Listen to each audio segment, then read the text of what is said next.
हाय दोस्तों, मैं डॉक्टर आई अंसरी आपके अपने ही यूट्यूब चैनल में जो है आपका बहुत बहुत स्वागत करता हूं। दोस्तों आज हम लोग जो है इस वीडियो में जो है सीबीसी रिपोर्ट के बारे में जो है जानेंगे कि सीबीसी रिपोर्ट जो है इसका क्या क्या यूज होता है एवं इस रिपोर्ट को जो है बहुत ही ईजी तरीके से रीड करना जानेंगे कि इस रिपोर्ट से जो है क्या क्या पता चलता है।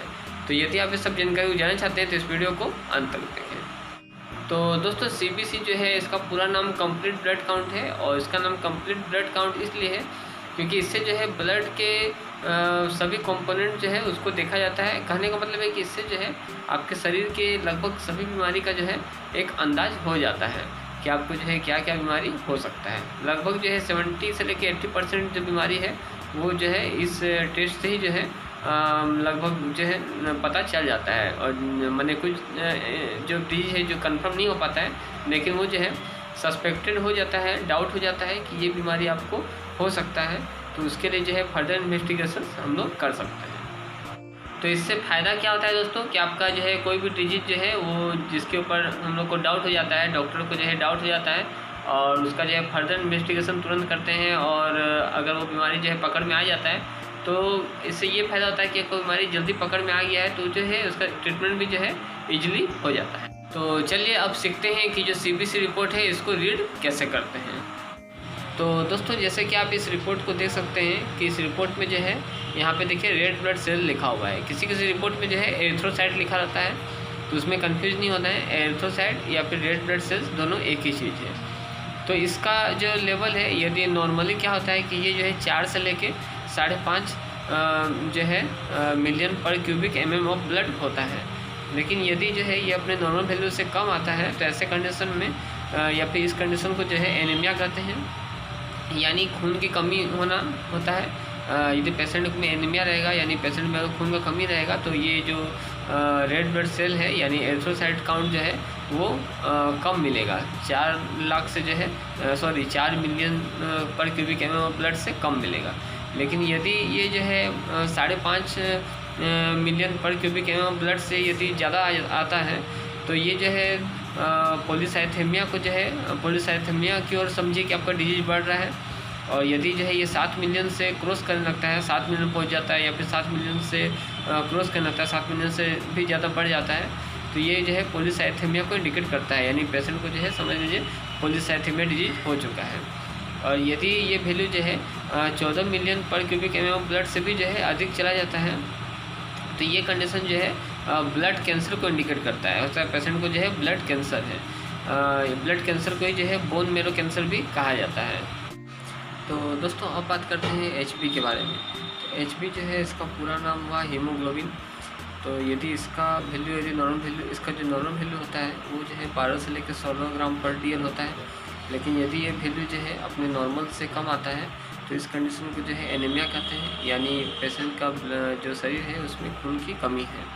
और यदि जो है ये अपने नॉर्मल वैल्यू से अधिक आता है हीमोग्लोबिन, जैसे कि इसका नॉर्मल वैल्यू 16 ग्राम पर DL तक आता है मैक्सिमम, उससे अगर यदि अधिक आता है तो ये इंडिकेट करता है कि पेशेंट को जो है कहीं ना कहीं उसका जो लंग्स है वो ठीक प्रकार से वर्क नहीं कर रहा है या फिर उसका जो हार्ट है वो ठीक प्रकार से वर्क नहीं कर रहा है। तो फिर जो है इसका फर्दर इन्वेस्टिगेशन करने पर ये पता चलता है कि पेशेंट को हो सकता है कि डायरिया है, उस वजह से उसको जो है डिहाइड्रेशन हो गया है और उसका जो है लंग्स ठीक प्रकार से वर्क नहीं कर पा रहा है या फिर हार्ट जो है वो ठीक प्रकार से वर्क नहीं कर पा रहा है। कॉमनली जो है डिहाइड्रेशन की वजह से जो है पेशेंट का जो लंग्स और हार्ट जो है वो ठीक प्रकार से वर्क नहीं करता है। ये कंडीशन एक्यूट होता है और डिहाइड्रेशन जो है वो कॉमनली जो है डायरिया की वजह से होता है। हालांकि और भी वजह से डिहाइड्रेशन हो सकता है, जैसे एक्सीडेंट वगैरह में यदि ब्लड लॉस हो जाता है तो उस वजह से भी जो है डिहाइड्रेशन होता है। लेकिन कॉमनली जो है डायरिया की वजह से होता है। तो ऐसे कंडीशन में होता क्या है दोस्तों कि जब डिहाइड्रेशन हो जाता है डायरिया की वजह से पेशेंट के बॉडी में तो उसमें क्या होता है कि जो हार्ट है और जो लंग्स है वो ठीक प्रकार से वर्क नहीं कर पाने लगता है, जिस वजह से ऑक्सीजन लेवल जो है वो रेड ब्लड सेल्स को ठीक प्रकार से नहीं मिल पाता है, यानी रेड ब्लड सेल्स में ऑक्सीजन का कमी होने लगता है। इस वजह से जो है शरीर में ऑटोमेटिक रेड ब्लड सेल्स जो है वो बढ़ना शुरू हो जाता है। जब रेड ब्लड सेल्स जब बढ़ना शुरू हो जाता है तो उस वजह से जो है हीमोग्लोबिन भी बढ़ जाता है, क्योंकि हीमोग्लोबिन जो है वो रेड ब्लड सेल्स के अंदर रहता है। दरअसल हीमोग्लोबिन जो है वो एक प्रोटीन है जो कि रेड ब्लड सेल्स के अंदर रहता है और यही जो है ऑक्सीजन को बाइंड करके रखता है। तो आइए इसको जो है इस डायग्राम के ज़रिए समझते हैं कि देखिए ये जो है ये एक रेड ब्लड सेल है। रेड ब्लड सेल के अंदर में जो है ये वाला ऑक्सीजन मॉलिक्यूल है, और ऑक्सीजन मॉलिक्यूल जो है इसके चारों और इसके सराउंडिंग में जो वाइट कलर का आपको दिखाई दे रहा है ये हीम है। और जो ये जो इंटेस्टाइन के जैसा यानी सांप की आकृति का जो दिखाई दे रहा है ये सब गुच्छा गुच्छा, ये जो है ये पॉलीपेप्टाइड चेन है जिसका दूसरा नाम जो है ग्लोबिन है, और ये वाला जो है ये आयरन है। तो इस प्रकार से दोस्तों ये वाला जो हीम और ये ग्लोबिन दोनों को मिला करके जो है हीमोग्लोबिन कहते हैं, जो कि रेड ब्लड सेल के अंदर होते हैं। तो इस डायग्राम के जरिए ये क्लियर हुआ कि हीम और ग्लोबिन जो है दोनों अलग अलग चीज़ है जो कि रेड ब्लड सेल के अंदर होते हैं। बहुत स्टूडेंट कंफ्यूज करते हैं कि ये हीमोग्लोबिन एक ही चीज़ है, लेकिन हीमोग्लोबिन एक चीज़ नहीं है, ये हीम अलग है और ग्लोबिन अलग है जो कि रेड ब्लड सेल के अंदर होता है। तो अब बात करते हैं एमसीवी के बारे में। दोस्तों एमसीवी जो है इसका पूरा नाम जो है मीन कार्पस्कुलर वॉल्यूम होता है। इसका नॉर्मल वैल्यू जो है वो 78 से लेकर के 90 फेम्टोलीटर्स होता है। यदि इसका ये वैल्यू जो है 78 से कम आता है तो इस कंडीशन को जो है माइक्रोसाइटिक एनीमिया कहते हैं। इसमें क्या होता है कि आपका जो रेड ब्लड सेल्स जो है उसका साइज जो है उसका नॉर्मल साइज से जो है कम होता है, यानी उसका साइज जो है अपने नॉर्मल जितना साइज होना चाहिए उससे कम रहता है। तो इसको जो है माइक्रोसाइटिक एनीमिया कहते हैं। ये जो है आयरन की कमी की वजह से ये डेवलप होता है आपके अंदर। और यदि ये वैल्यू जो है 90 से अधिक आता है, 90 फेम्टोलीटर्स से अधिक आता है, तो इस कंडीशन को जो है मैक्रोसाइटिक एनीमिया कहते हैं। ये जो है मैक्रोसाइटिक एनीमिया जो है ये विटामिन B12 की कमी से आपके शरीर में डेवलप होता है। इसके अलावा जो है यदि आपको केमोथेरेपी चल रहा है, कैंसर का केमोथेरेपी चल रहा है, तो उस कंडीशन में भी जो है आपको मैक्रोलाइटिक एनीमिया हो सकता है, जिसमें कि आपका रेड ब्लड सेल्स का जो साइज़ है वो अपने नॉर्मल जितना उसका साइज नॉर्मली होना चाहिए उससे अधिक हो जाता है। तो अब बात करते हैं MCH के बारे में। दोस्तों MCH जो है इसका पूरा नाम जो होता है मीन कार्पस्कुलर हीमोग्लोबिन होता है। ये भी कुछ MCV की जैसा है, चलिए इसको समझते हैं। MCH जो है दोस्तों इसका जो नॉर्मल वैल्यू होता है वो जो है 27 से लेकर के 32 जो है पिकोग्राम होता है। लेकिन दोस्तों कभी कभी क्या होता है कि यदि इसका वैल्यू जो है 27 से कम आता है, तो 27 से कम आ जाता है, तो ऐसे कंडीशन में जो है ये इंडिकेट करता है कि पेशेंट को जो है माइक्रोसाइटिक एनीमिया है, यानी पेशेंट का जिसको दूसरे शब्दों में जो है आयरन डिफिशिएंसी एनीमिया भी कहते हैं, क्योंकि आयरन की कमी की वजह से होता है। और यदि जो है ये वैल्यू जो है 32 से अगर अधिक आता है MCH का वैल्यू, तो इस कंडीशन में जो है ये जो है मैक्रोसाइटिक एनीमिया को इंडिकेट करता है। मैक्रोसाइटिक एनीमिया के बारे में जैसे मैं बता दिया कि इसमें जो RBC है, रेड ब्लड सेल्स का जो साइज है वो अपने नॉर्मल साइज से बढ़ जाता है।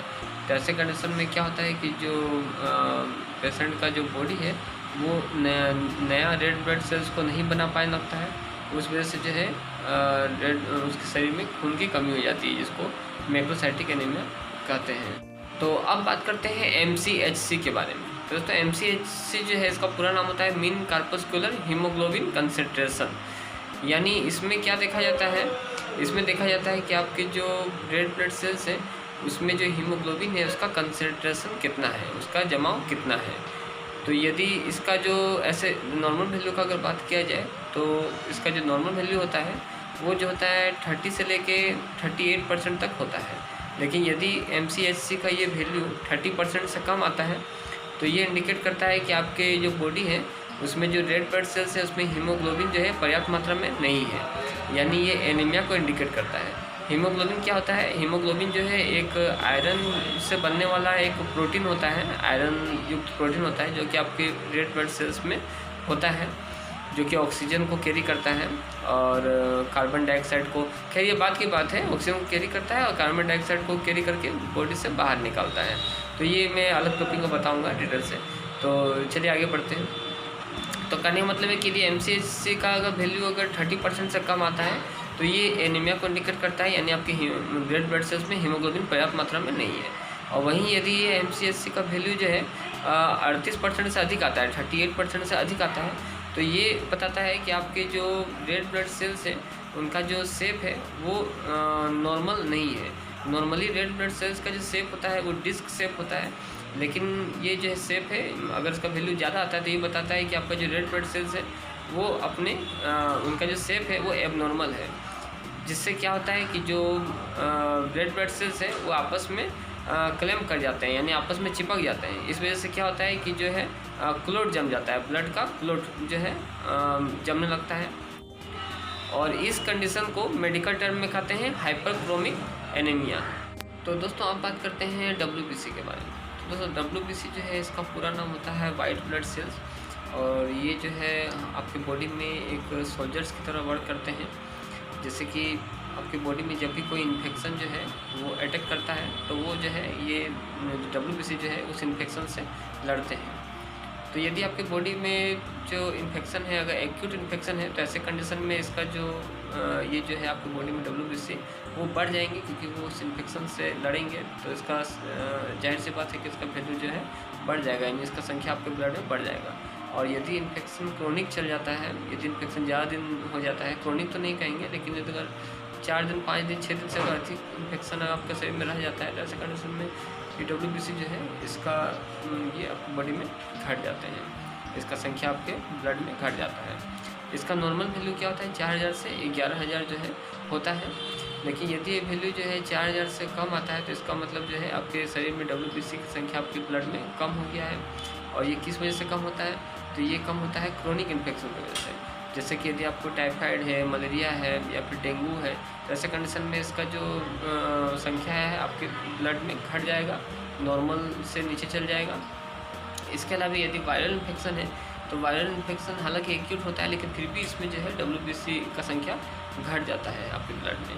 और यदि आपका जो बीमारी है, जो डिजीज है वो एक्यूट है, जैसे कि यदि आपको यूरिन में इन्फेक्शन हो गया है, निमोनिया हो गया है, या फिर किसी प्रकार का बैक्टीरियल इन्फेक्शन है, तो ऐसे कंडीशन में इसका जो वैल्यू है वो बढ़ जाता है, यानी इसका संख्या आपके ब्लड में बढ़ जाता है, नॉर्मल से अधिक हो जाता है। और दोस्तों ये जो WBC जो होते हैं ये आपके ब्लड में जो है 5 टाइप्स के होते हैं, जिसमें जो है सबसे अधिक जो है वो न्यूट्रोफिल होता है, जो कि 50 से 70% तक रहता है आपके ब्लड में।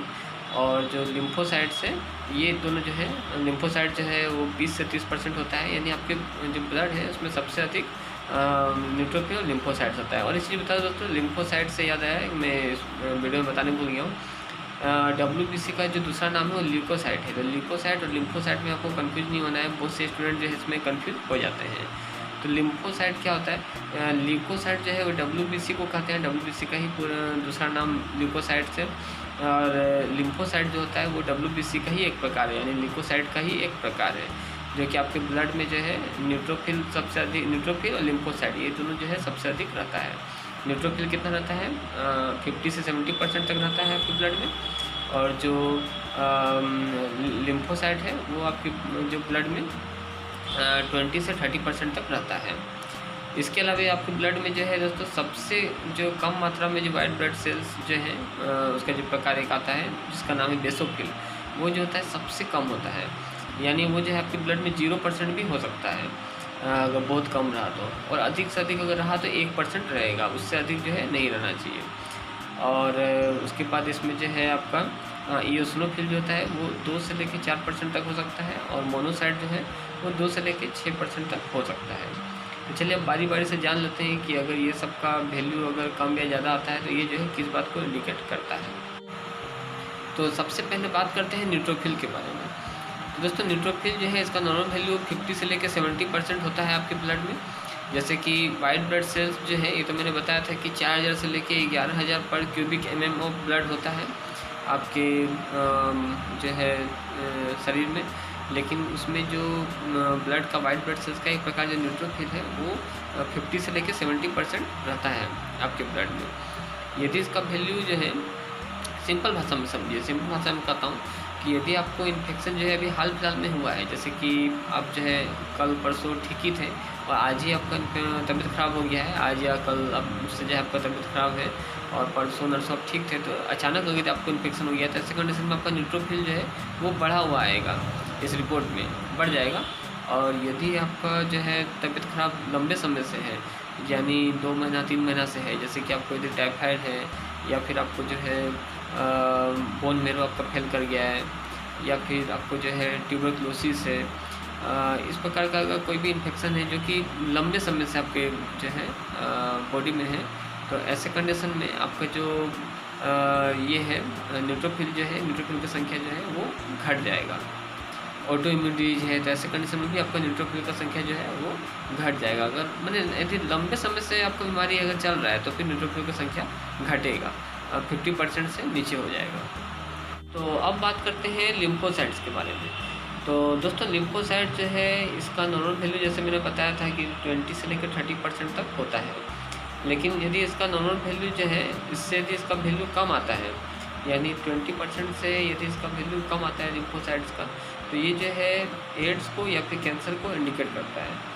और यदि इसका नॉर्मल वैल्यू जो है 30% से अधिक आता है, इसका वैल्यू नॉर्मल वैल्यू तो 20 से लेकर 30% होता है, लेकिन यदि इसका वैल्यू 30% से अधिक आता है लिम्फोसाइट का, तो ऐसे कंडीशन में ये इंडिकेट करता है कि आपको हो सकता है थायराइड डिजीज हो सकता है या फिर ट्यूबरक्लोसिस हो सकता है या फिर आपको जो है मल न्यूट्रिशन हो सकता है, मम्स हो सकता है। ये सब कंडीशन में जो है इसका जो वैल्यू है वो बढ़ जाता है किसका, लिम्फोसाइट्स का।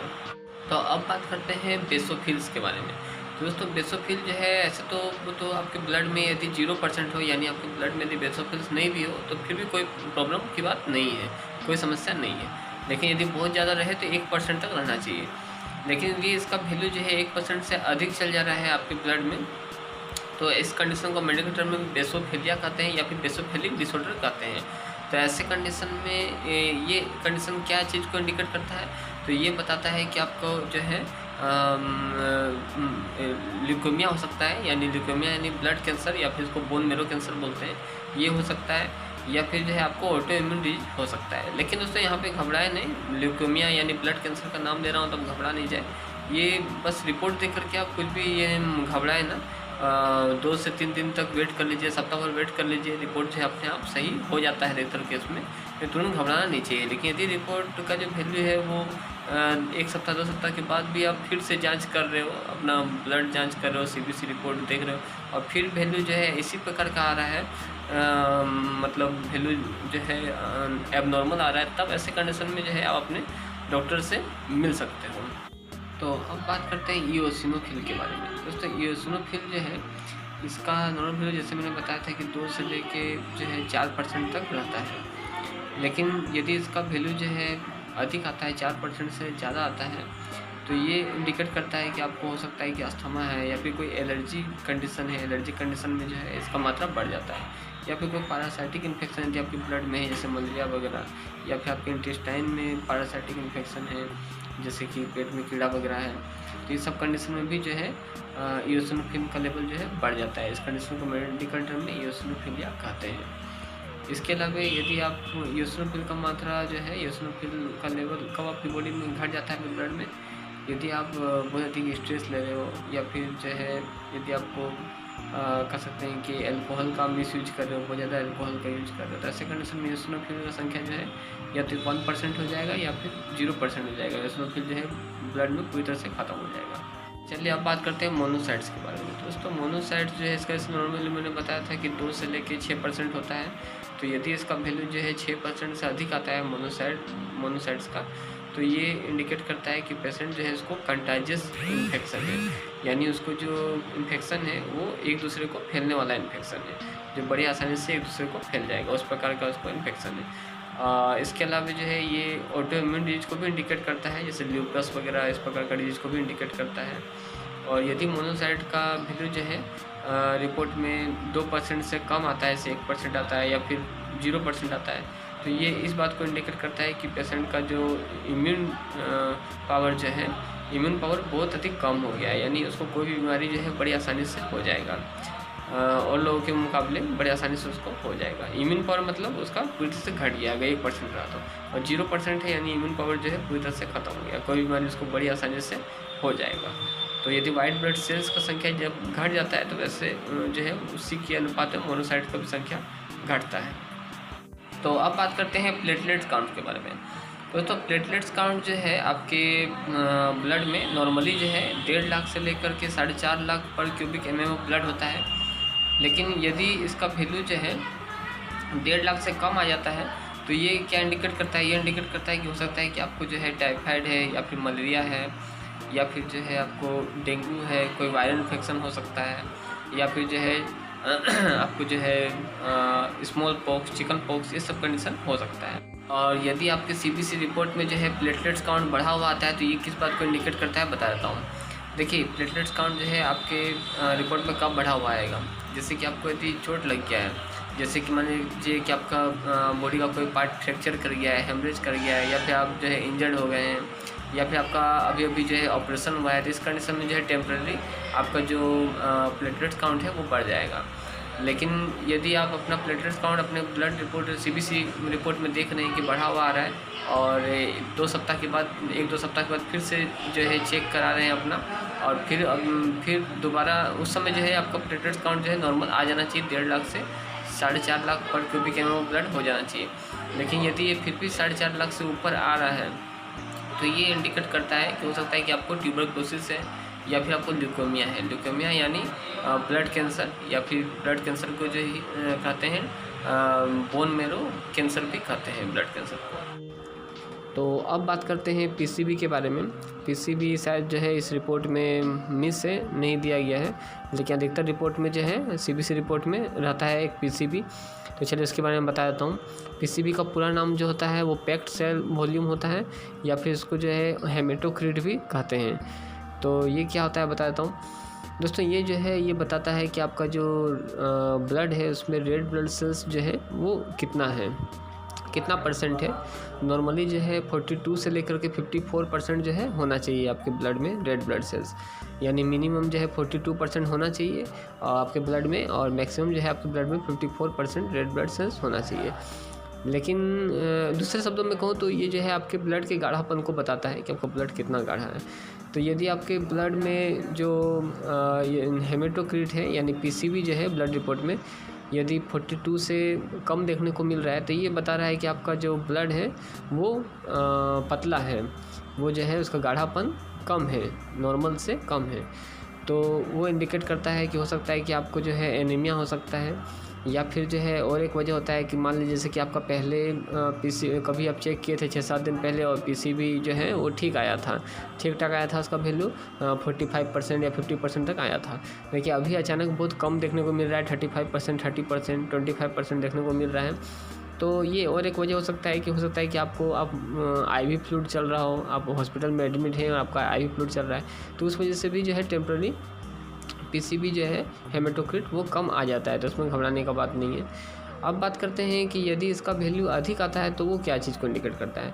तो यदि इसका वैल्यू जो है पीसीबी का वैल्यू 54% से अधिक आता है, 60%, 78%, 80% तक इतना ज़्यादा अगर आ जाता है तो ये बताता है कि आपका ब्लड जो है वो बहुत अधिक गाढ़ा हो चुका है, वो खूब गाढ़ा है।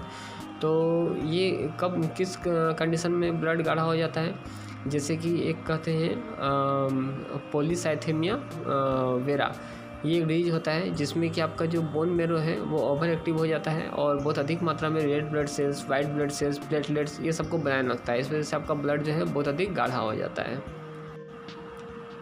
ब्लड का बहुत अधिक गाढ़ा होना जो है वो ब्लड कैंसर को भी जो है इंडिकेट करता है। इसका और एक पैरामीटर होता है जो कि इस रिपोर्ट में नहीं दिया हुआ है, वो है आरडीडब्ल्यू का जो है पूरा नाम होता है रेड सेल डिस्ट्रीब्यूशन विड्थ। तो दोस्तों ये क्या होता है ये मैं बता देता हूँ। इस पैरामीटर से जो है पता चलता है कि आपका जो ब्लड स्ट्रीम है उसमें रेड ब्लड सेल्स जो हैं वो अलग अलग शेप में कितने रेड ब्लड सेल्स हैं। नॉर्मली जो है ये 11.5 से लेकर के 14.5% होना चाहिए ब्लड स्ट्रीम में, लेकिन यदि जो है इसका वैल्यू 14.5% से ज़्यादा आ रहा है तो ये बताता है कि आपके जो ब्लड स्ट्रीम है उसमें रेड ब्लड सेल्स जो हैं उनका शेप जो है ज़्यादा मात्रा में रेड ब्लड सेल्स जो है वो अलग अलग शेप में है, जो कि इस बात को इंडिकेट करता है कि आपका जो बॉडी है उसको रेड ब्लड सेल्स बनाने में जो है कठिनाई हो रहा है। यानी सिंपल भाषा में कहूँ तो ये जो है एनीमिया को इंडिकेट करता है। लेकिन यदि इसका वैल्यू कम आता है 11.5 से जो है कम आता है RDW का वैल्यू आपके CBC रिपोर्ट में, तो उसमें कोई घबराने की बात नहीं है, उससे कोई दिक्कत नहीं है। वो अगर कम आ भी रहा है तो आप जो है बैलेंस डाइट अगर लोगे तो वो फिर जो है अपना नॉर्मल हो जाएगा। तो दोस्तों आपने जैसे कि देखा कि इस प्रकार जो है CBC ब्लड रिपोर्ट जो है इससे जो है लगभग सभी बीमारी का जो है पता चल ही जाता है। लगभग 80% बीमारी जो है उस का जो डाउट है वो लगभग क्लियर हो ही जाता है इस डिजीज़ से, इस टेस्ट से। इसलिए ये टेस्ट जो है आपको एक बार ज़रूर कराना चाहिए। यदि आपको किसी प्रकार का अपना बॉडी में अगर दिक्कत महसूस होता है तो आप ये टेस्ट एक बार ज़रूर करा सकते हैं। ये जो है ज़्यादा कॉस्टली भी नहीं है, लगभग 250 से लेकर 350 के बीच में हो जाता है ये टेस्ट। तो दोस्तों यदि आप जो है मुझसे और भी कोई सवाल पूछना चाहते हैं तो आप जो है कॉलिंग फॉर ऐप के जरिए जो है मुझसे सवाल पूछ सकते हैं। कॉलिंग फॉर ऐप के जरिए आप डायरेक्ट मुझसे मेरे पर्सनल नंबर पर बात कर सकते हो। तो कॉलिंग फॉर ऐप, यदि आपको दिक्कत होता है कॉलिंग फॉर ऐप से मुझसे बात करने में, तो आप मुझे जो है कमेंट करें नीचे, इस वीडियो के नीचे में, तो मैं बता दूंगा। उसके लिए सेपरेट वीडियो बना दूंगा आपके लिए कि कॉलिंग फॉर ऐप से किस तरह से आप डायरेक्ट मुझसे बात करके अपना सवाल पूछ सकते हो। तो दोस्तों यही था आज का टॉपिक। यदि आप इसी प्रकार कोई भी मेरी वीडियो इंटरेस्टिंग वीडियो देखना चाहते हो तो इस चैनल को सब्सक्राइब कर लें और सब्सक्राइब करने के बाद बेल आइकन को जरूर दबा दें, ताकि मैं जब भी कोई नई वीडियो डालूँ तो उसका नोटिफिकेशन आपको सबसे पहले मिल पाए। तो दोस्तों यदि आपने चैनल को सब्सक्राइब कर लिया है और बेल आइकन भी दबा दिया है तो फिर मैं आपको अपने नेक्स्ट इसी प्रकार की वीडियो में मिलता हूँ। तब तक के लिए टेक केयर एंड